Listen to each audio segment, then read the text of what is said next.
comes to booking a holiday?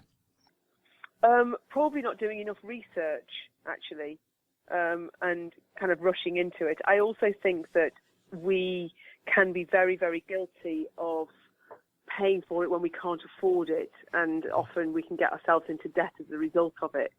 And the best advice I can give to anybody saving for a holiday is or wanting to go on holiday, and this is what me and my girlfriends do every year, is we have a bank account and we put 50 quid a month into this bank account.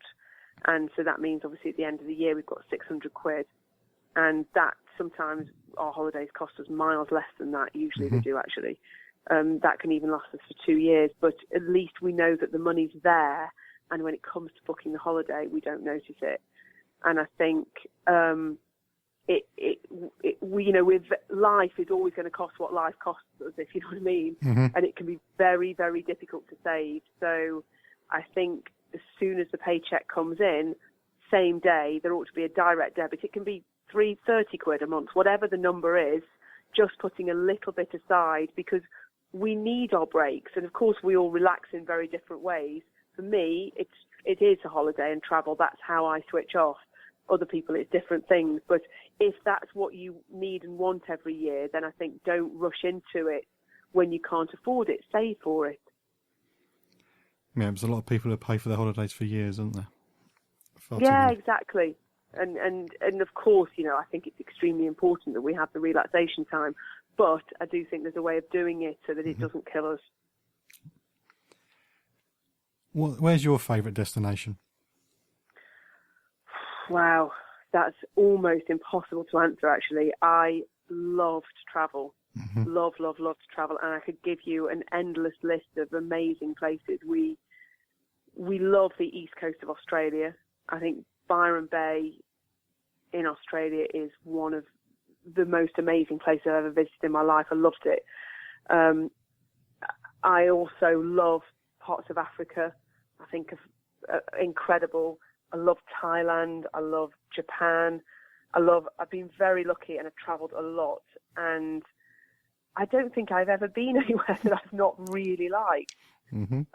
Because even places which some people would consider to be soulless have, in their own way, have got their own soul. And I just think I love different cultures. I've just been to Turkey and spent quite a lot of time in the Middle East recently, and also loved it out there. And I think that's a very difficult place. But I think if I was to say, Maldives is very special to me, because that's where my husband and I went on our honeymoon, and that's where we've always had very special times together. That's kind of where we retreat to if we get the chance.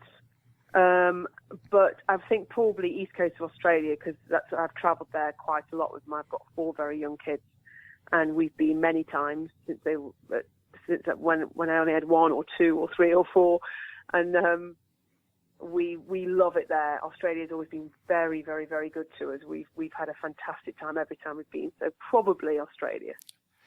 That must be quite a challenge with 4 young kids getting them all that way. It's do you know what? It's I think we've never let having the kids stop us travelling to the most extreme places. And we were in Mozambique this year with 4 of them, and it's never, because both me and my husband have quite hectic lives normally. We both work very hard and both got businesses, and we are busy people. When we go on holiday, we are so chilled. It's like nothing can faze you, if you know what I mean. So as a result of that, I think we tend to find it's very rarely painful, put it that way. Of course it's a challenge physically and practically, but it's rarely emotionally challenging. And I really think it's when things are emotionally challenging that they're the hardest. I'd still have to say rather you than me, though. I don't think I could hack it. Oh, you haven't met my kids. They're so cool. I'm the eldest of 7, so I've gone right off that whole idea. Are you? Yeah. So did you travel when you were younger? Where have you got your love of travelling from? We didn't go far. We went to Scandinavia mostly because it was cheaper going to Scandinavia than it was to stay at Butlins or Pontins over here. Yes, my husband's Danish, so... Yeah, I love those countries, but yeah. I just sort of fell into travel. Sounds daft. I was a communications engineer working for a police force, and I was so desperate to get out of the job. I met a travel agent who loved their job, and I thought, right, that's it. Travel's for me. So that's when I started travelling. I got into it very late. Oh, good for you. Yeah. Brilliant. You're listening to the John Guinn Travel Show on seclosounds.org. As a money-saving expert, Sarah doesn't get a lottery ticket. She does realise that it is really a waste of money. Although, at the moment, I'm addicted, so I can't give it up. Because I know the one week I don't, that'd be the one week my numbers came up. It was a real big mistake to have the same numbers every week. I should have just gone for random numbers. But that's how they get you. But anyway, I asked Sarah if she did get a lottery ticket, what would she spend her money on when it comes to travelling? What would be her dream holiday? I would travel indefinitely. Yeah. If I had the means to. I'd take my kids out of school for a while, and I would just travel and see everything I could and do everything I could. And at some point, I'm sure I would say enough, and I'd either come home or we'd settle somewhere else. I'd no idea, but that's what I would do. That would be my dream holiday, in inverted commas, is to holiday indefinitely. Yes. I had an American family on the show a couple of months ago, and they sold up. They registered their kids in Texas, which meant they could homeschool them. And they were just going to spend the rest of their life home-sitting, going around the country, just sitting and looking after people's homes. Oh, and yeah, brilliant. Yeah. And a networking friend of mine, she's just sold up, and she's doing the same thing. She's in Spain at the minute. She can do all her business over the internet, so she's just said, right, I can do the business wherever I am in the world, and that's what I'm going to do. It does seem ideal. Oh, good for her. But it's... yes, I love it. It's a massive decision to make, isn't it? It is a massive decision to make. I think I'll be surprised if we don't make it at some point. But let's see. Yep. Yes, let's see. It is a big decision to make because I think financially you've got to sort yourself out. And, obviously if you can still do it when you have an income, then I can see how and why people would do that. But I think, it takes a lot to up sticks and say, I'm gonna go and do something else and try something else. But why not? Life's so short, and if it doesn't suit everybody, I'm not suggesting that it does, because I think a lot of people love being, they're home people and they love it. I think that's fantastic, and stick to that. But if you are somebody that is passionate about traveling and passionate about, yearns to see other countries or even live in another country, then I think there's often, I should say, a way of making that happen and finding a route to making that happen, which I think, a lot of us don't. It's often fear that stops us doing it, and that should never be a reason. No, I do have a valid reason. I've got a dog. I couldn't possibly lose him. So that's there you go. That's my excuse for not doing it. But one day... This is my mates. When they have dogs, I'm like, no, you should just have more kids, because kids are much easier than dogs. See, I could go and travel around the world with my kids, but you can't go and travel around the world with your dog. No, you're right. And I think if I had kids, I would be far happier leaving them behind than I am putting my dog in a kennel. Oh. Yeah. We've only touched on... Sorry. No, I was going to say, you can travel around the UK with your dog. Yeah, I can do. Yeah. Can you still not take dogs? I don't have any pets at all. Can you still not take dogs on the continent or anywhere? Or do they still have to quarantine? No, we can. We can get him a pet passport and take him across. It's just that my wife likes the sun, so we have to go to the Caribbean or whatever when we go away. Okay, so they can't go... Are they restricted from going into any country? They can go into the EU as long as they got the passport and the vets to say that they're all covered and inoculated. It's just if I go somewhere... that's cool. So you could go in the summer and get some sun, and you could get in a camper van and go round Europe. That'd be quite cool. That would be cool. You haven't met my wife, though, have you? That's never going to happen.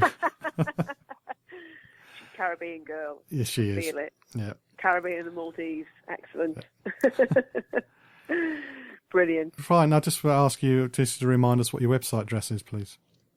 Let'sSaveMoney.com. Okay. Well, thanks, Sarah. Thank you for your time.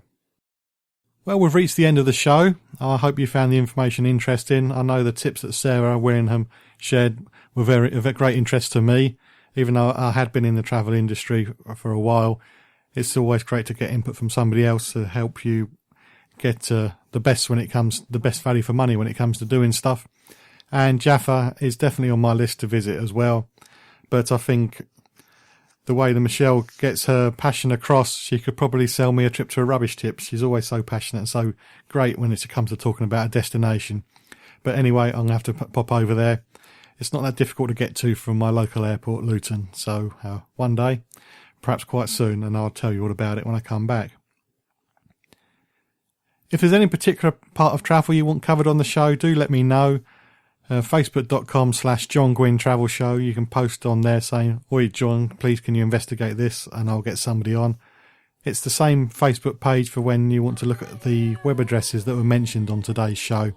And there'll also be a link to a podcast in case you missed the beginning and you missed out the stuff that Michelle, or maybe the beginning of what Sarah was sharing. And I do hope you can join me next time on the John Guinn Travel Show on seclosounds.org, where each week I'm checking it out before you check in.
MK Pulse proudly sponsors Seclo Sounds. MK Pulse is Milton Keynes' local magazine, bringing helpful information on food, health, fashion, money, travel, culture and much more to 84,000 people every month. Plus news, views and what's on from around the city. If it's happening in Milton Keynes, it's in MK Pulse and it's available online at www.mkpulse.co.uk.